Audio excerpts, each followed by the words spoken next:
de salud pública, corresponde hablar sobre seguridad ciudadana, que sigue siendo uno de los temas que más interesa a los peruanos, porque el porcentaje de quienes viven sintiéndose amenazados y que ven que hay delincuentes en torno a sus hogares o a sus centros de trabajo y hay impunidad es muy elevado.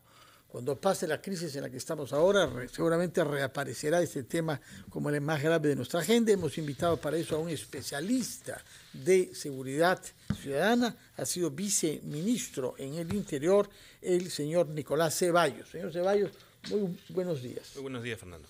Usted ha estudiado Derecho en la Católica, usted ha estudiado Criminología en Barcelona, ha hecho una tesis sobre el narcotráfico y naturalmente sigue lo más de cerca posible la evolución de las amenazas delincuenciales que pesan sobre nuestra población. Hay una criminalidad organizada, narcotráfico, minería ilegal, tal ilegal, y luego la delincuencia común de los barrios. Ambas son gravísimas. La primera se vincula directamente con la política. Hablemos primero sobre la segunda, lo que pasa en la vida cotidiana de los barrios, luego hablaremos de eso. ¿Por qué se ha permitido en el Perú aumente el número de armas de fuego ilegales que están a la disposición de quienes quieran usarlas para imponer la ley de los criminales?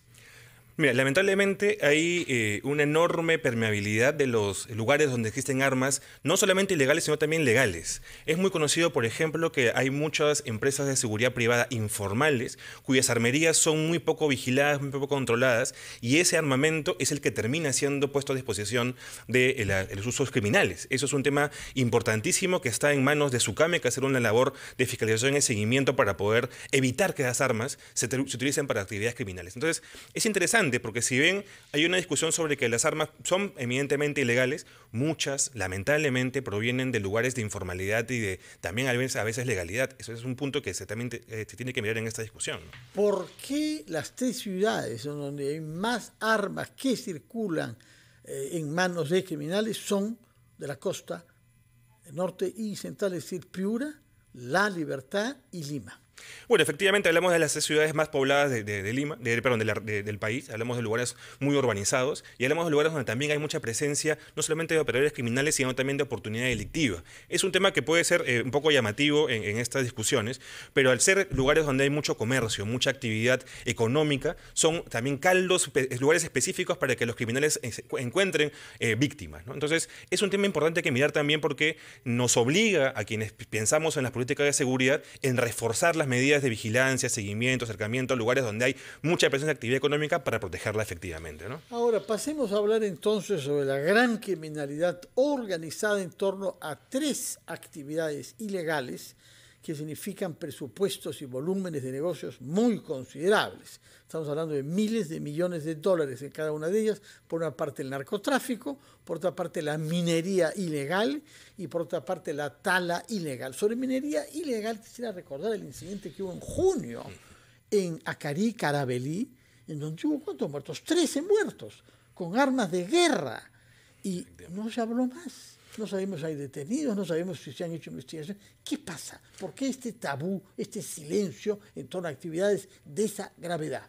Sí, efectivamente son actividades muy complicadas, podemos sumar también incluso el contrabando a estas discusiones, y que tienen varias aristas problemáticas. Una, la inmediata, el uso de la violencia, que bien narras, que genera esos problemas. En torno al narcotráfico, por ejemplo, hay una amenaza constante sobre comunidades amazónicas en la zona norte del Braem, hay asesinados, hay perseguidos, las organizaciones ayánicas han mostrado su preocupación por esta cuestión de la presencia de colonos vinculados al narcotráfico, que los amenazan, que los asesinan, que secuestran a sus hijos para meterlos en la cadena del narcotráfico. Pero también hay una arista que es muy complicada, que es al generar una economía muy fuerte, genera intereses locales muy fuertes y por ende una penetración también muy cercana en entidades del Estado, de persecución criminal y también entidades políticas. Entonces, lo preocupante es que cuando este tipo de actividades se asientan en nuestras comunidades, tienen la posibilidad de evitar esos controles y se hacen invisibles los mecanismos de persecución, no se encuentran detenidos y asumen también roles políticos, como hemos visto en más de una oportunidad, obstaculizando la fiscalización y la normativa para perseguir estos problemas, ¿no? Durante los últimos días hemos vivido manifestaciones sociales en varias regiones de nuestro país y vinculadas a ellas actos de violencia que sin duda han estado organizados y financiados. La autoridad del Ministerio del Interior ha hecho saber que hay detrás intereses ilegales que se sienten amenazados por el cambio de gobierno, que no pueden contar con la complicidad o la pasividad que había bajo Pedro Castillo, y ellos son, efectivamente, como hemos dicho, el narcotráfico, la minería ilegal, la tala ilegal, y usted añade el contrabando. Pero, sin embargo, no hemos visto que hayan detenidos, que nos hayan mostrado tales y cuales, como jefes de estos carteles. Acá está el señor que ha hecho tal y cual. ¿Qué está pasando? Sí, efectivamente, lamentablemente durante los últimos meses hemos visto una cierta flexibilidad para poder responder frente a estos problemas. Hay una agenda que ha quedado pendiente. Hemos visto incluso en algunos contextos retroceso de las fuerzas policiales armadas en lugares donde hay una marcada presencia de la minería ilegal, cuando lo que se requiere, muy por el contrario, es una presencia mucho más fuerte y mucho más efectiva. Y claro, cuando uno voltea a ver las protestas, hay que diferenciar claramente de aquellos que tienen una agenda legítima, como se conversó hace unos momentos con el ministro de Martini, de aquellos que están financiando las acciones más violentas, ¿no? Cuando uno ve que la movilización viene protagonizada por 60, 70 camionetas 4x4 del año, nadie detenido, ninguna investigación contundente sobre eso. Sí, efectivamente, ese es uno de los temas, pero que es importante poder diferenciar, separar la paja del trigo, identificar quiénes son estos sujetos, y se sabe y se conoce porque hay trabajo de fiscalía, trabajo de policía, de investigación sobre estos temas, pero que requieren un impulso final, y ese impulso final solamente es posible a través del liderazgo político. Por otra parte, la pregunta que es difícil responder es ¿cómo está viviendo la Policía Nacional las dificultades institucionales que seguimos atravesando ahora? Porque pensábamos que la señora Boluarte se ocuparía de un ministro del Interior que inspire confianza, que esté por encima de toda duda y que en consecuencia tome decisiones en función del interés de la sociedad. Y hemos visto esta semana que se han llenado de argumentos para retirar de su cargo a un miembro clave del equipo especial que había sido constituido el mes de julio para investigar justamente la corrupción en el poder. ¿Cómo vive la policía este tipo de manoseo y de comportamiento extraño? Lamentablemente para la policía, para los oficiales y con los que hemos conversado de forma continua, esto no es un asunto nuevo. La policía, los efectivos de la policía, la familia policial vive continuamente en incertidumbre y más en escenarios donde se vienen los cambios, las invitaciones a retiro, porque no saben qué cosa es lo que puede pasar.